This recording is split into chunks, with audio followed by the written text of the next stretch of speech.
Let me open Pidilite, इसका भी हम बाइंग लेवल और चार्ट और सब कुछ खोलते हैं, राइट।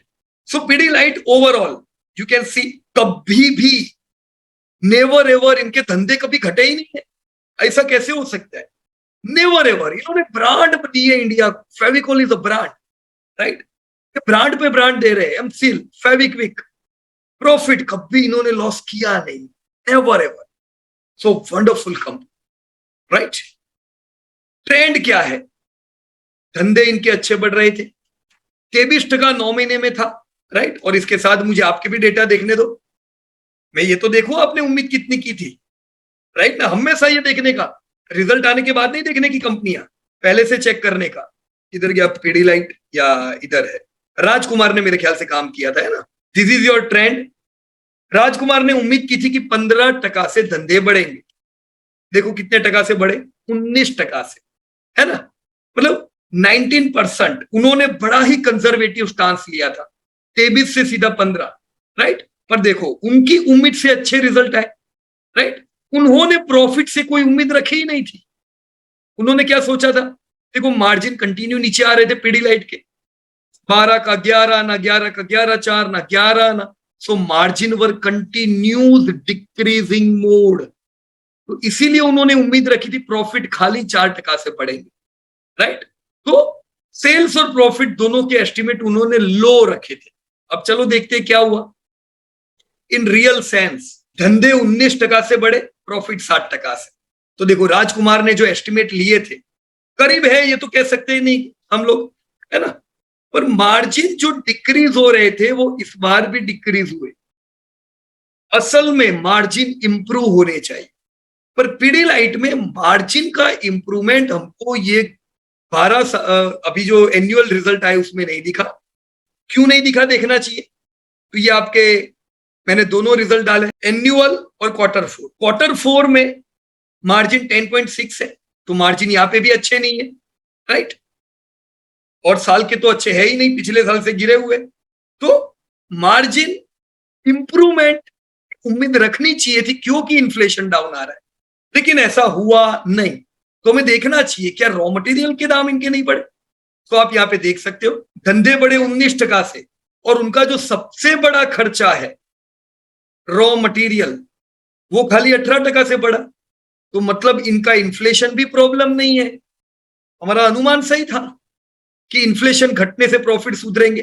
तो इन्फ्लेशन घटने से रॉ मटेरियल का खर्चा कम हुआ, फिर भी प्रॉफिट नहीं बढ़े।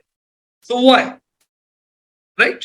इनका स्टॉक इन ट्रेड ज्यादा है, राइट। इन्होंने अपने पावर प्रेजेंटेशन में भी बताया कि स्टॉक डीलर बोर्ड पे ज्यादा किया हुआ है, राइट। जहां पे अदर एक्सपेंस और ये सब भी प्रॉपर, इसमें कुछ ज्यादा ऐसा नहीं है।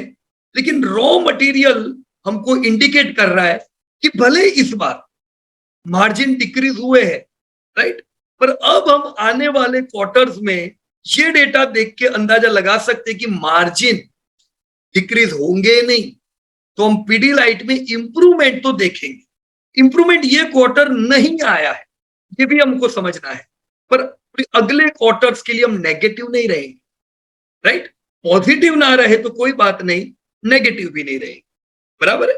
देखो हमने क्या दिया हुआ है यहाँ पे, सेम थिंग, है ना।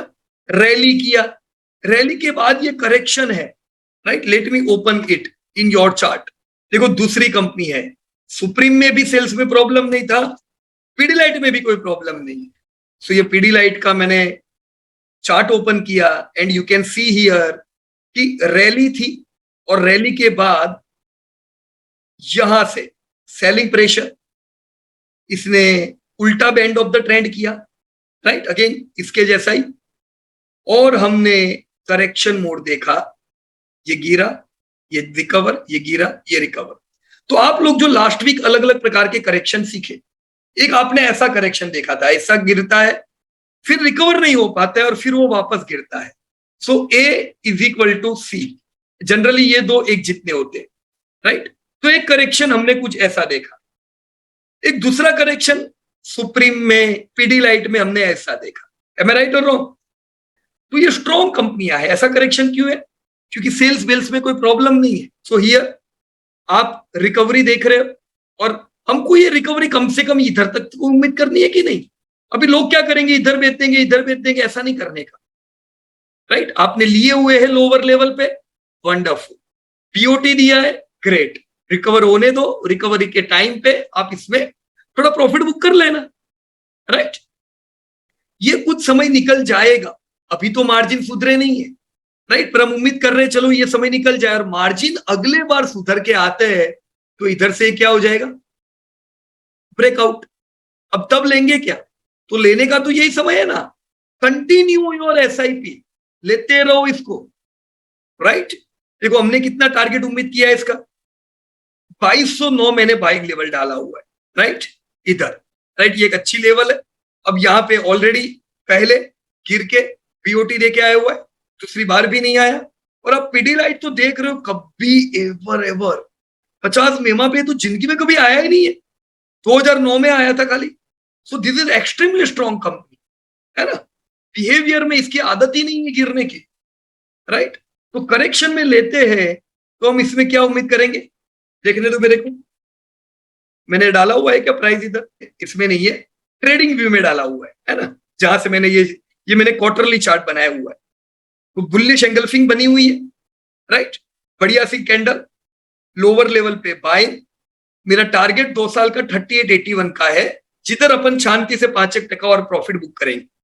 तो गिरावट में आप ले रहे हो, कोई दिक्कत की बात नहीं है, शांति रखो, रैली आएगी आपके प्रॉफिट बुक कराने के लिए। Done. Overall over the period of time दोस्तों, मैं उम्मीद करूंगा आने वाले समय में, आज जो ये कंपनी देखो पहली बार ये लैंडमार्क टर्नओवर है, देख रहे हो, जिंदगी में पहली बार पीडीलाइट 10,000 करोड़ के टर्नओवर को पार कर पाई। सो ये this was the great year for Pidilite, right, एक लैंडमार्क पार हुआ। हम कहते हैं ना इंडिया में बहुत सी कंपनी आएगी जो 10,000 करोड़ के टर्नओवर को पार करेगी, तो पीडीलाइट ने अपना नाम उसमें दर्ज करा दिया है, राइट। ये तो शुरुआत है इंडिया की। So Pidilite have grown, this is not a end. Yes, again rural to urbanization is a factor, जो फैक्टर पीडीलाइट जैसी कंपनियों को दौड़ाएगा। और हम उम्मीद करेंगे यही पीडीलाइट 2030 से 35 के बीच में कहीं पे एक और लैंडमार्क पार करेगी दोस्तों, 50,000 करोड़ के टर्नओवर का। तो पैसा तो बनना है, राइट, और कंसिस्टेंट डिविडेंड आना है। खाली ऐसा नहीं कि मेरी वैल्यू बढ़े, मैं अगर रिटायर हो जाता हूं आज से, मुझे लाइफ लॉन्ग डिविडेंड आने हैं, जो ये कंपनी कंसिस्टेंटली देती जा रही है। So focus on long term. ये सब करेक्शन बरेक्शन की बहुत चिंता में नहीं रहने का, लोग इसी चिंता में माल नहीं ले पाते, बराबर है। ये महंगा जरूर है, 14 का पैग मतलब सस्ता नहीं है। सेल्स आपके 19% से बढ़े, प्रॉफिट अच्छे नहीं बढ़े, पर इसको वैल्यूएशन 100 की पी की मिल रही है, राइट। तो 100% पैसा नहीं डाल देने का पीडीलाइट में। अगर आपको पीडीलाइट में लाख रुपया डालना है तो 50,000 ही डाल के रखने का, दूसरा 50,000 रखने का कि गिरावट में आप ले पाओ, बराबर है। So this is what we saw and we learned in charts last week. दोस्तों अब तक हम लोग चार्ट में सीखे कि चार्ट कैसे बिहेव करते हैं, कैसे सपोर्ट रेजिस्टेंस की दुनिया से निकल के ब्रेकआउट आता है, रैली के बाद वापस से शेयर आराम मोड पे आता है। ऐसे मौके को लीजिए, क्योंकि आप ऐसी कंपनी में पैसा डाल रहे हो जो हर साल जिनके सेल्स बढ़ते जा रहे हैं, प्रॉफिट बढ़ते जा रहे हैं, तो आप हर कुछ समय के ब्रेक के बाद रैली देखने ही वाले हो। अगर हम इन ब्रेक से डर जाएंगे, ये सब ब्रेक से चिंता करेंगे, तो ये रैली कभी नहीं देख पाएंगे। हर कोई व्यक्ति जो आराम में एसआईपी करता है वो हकदार है बढ़िया सी रिकवरी देखने के लिए, पर जो आराम के समय बाजार से बाहर निकल जाते हैं उनको दोस्तों फायदा नहीं होता है बाजार, राइट। वो लोग हमेशा वेट करते रहते हैं। Alright. Disclosure: This update is for educating purpose. We are not tip provider.